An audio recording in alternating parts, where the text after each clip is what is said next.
بسم الله الرحمن الرحيم. The lamp within the lamp, transmission of divine light, Quran 24:35. The lamp within a lamp, light within light, in Quran 24:35 is one of the most layered symbols in the entire verse, and it is not meant to be read as a repetition without purpose. Each mention deepens the meaning of how divine light is transmitted, not multiplied. The verse describes a niche, a lamp, the lamp in glass, and then a light upon light. This is not physical layering, it is spiritual wisdom. When you see the lamp mentioned, it is pointing to a living bearer of divine light, not an object. The first lamp is the initial locus, where the light becomes manifest in human form, the perfect receptacle. The second indication of the lamp, through the glass, brilliance and light upon light, shows that this light does not remain confined. It is carried forward, reflected, and made visible again through another pure locus. One light, continuous and whole. So what does it really mean when we say light upon light? It does not mean there are two separate lights. It means there is one nor continuous, undivided, flowing through successive perfect forms. Think of it like a flame being passed from one lamp to another. When one lamp lights the next, nothing is lost. The flame is not reduced, not divided, not weakened. You may see multiple lamps, but the fire is still one. In the same way, the divine light does not become many. It simply appears through different perfect forms while remaining exactly the same in essence. Now consider this carefully. To imagine that God divides his light into portions, giving some here and some there, is to misunderstand its reality. The divine light is not something material. It is not like an object that can be cut, split, or distributed in parts. When God bestows his light, he gives it completely and wholly. It is fully present in the chosen locus of its time, perfect, entire, and undiminished. So each bearer of this light does not carry a fragment. They reflect the same complete light.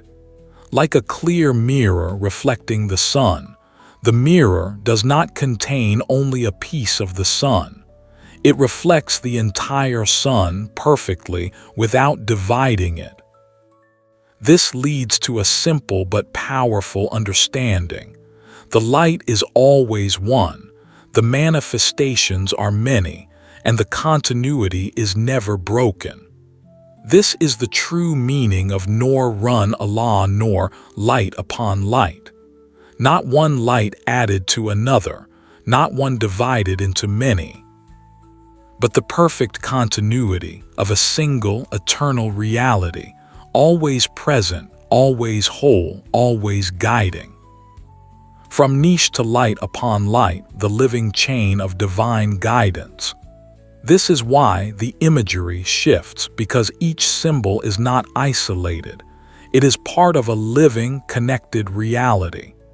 The niche is the universal soul, the vast, receptive reality that holds and contains the divine manifestation.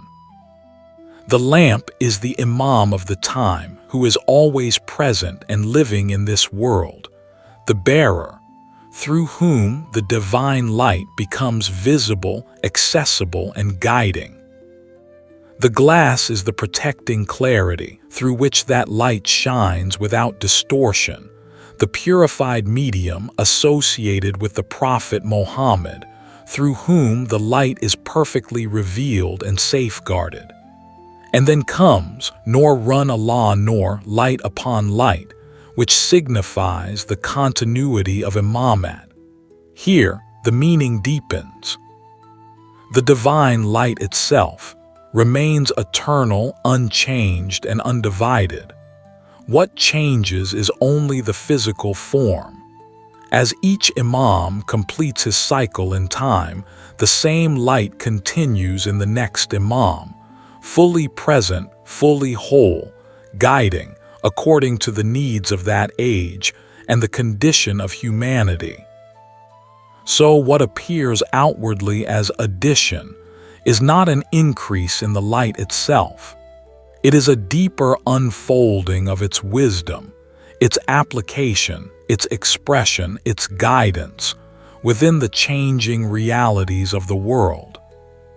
To strengthen this understanding of light upon light as a living and continuous reality, the Quran draws our attention to other places where this same nur is mentioned more directly. This is why the verse in Quran 5:15 and 4:174 are brought in, not as separate ideas but as confirmations of the same pattern of transmission. In them, the light is not only described, it is sent, it is clear, and it is meant to guide. So the imagery of the niche, the lamp, the glass, and the light upon light is not symbolic alone. It is a complete map of divine guidance, where the light resides, how it is protected, how it is manifested, and how it continues without interruption. A single light, a continuous presence, guiding humanity across time, not in fragments but in perfect unity. Reflection. One light, one reality. What does light upon light lead us to understand is this: the light of God is not divided, not separate, and not different across time. It is one nur, a single, unified reality, what can be understood as a monoreality, appearing through different forms, yet never becoming many. The niche, the lamp, the glass, and the light upon light are not separate pieces, but layers of understanding pointing to the same truth, that divine light is continuous, whole, and ever-present. What changes is only the form through which it is seen. What remains is the light itself, complete, undiminished, and guiding. So the takeaway is not to see multiplicity, but to recognize unity within it. One light, one source, one reality, unfolding across time, yet always the same.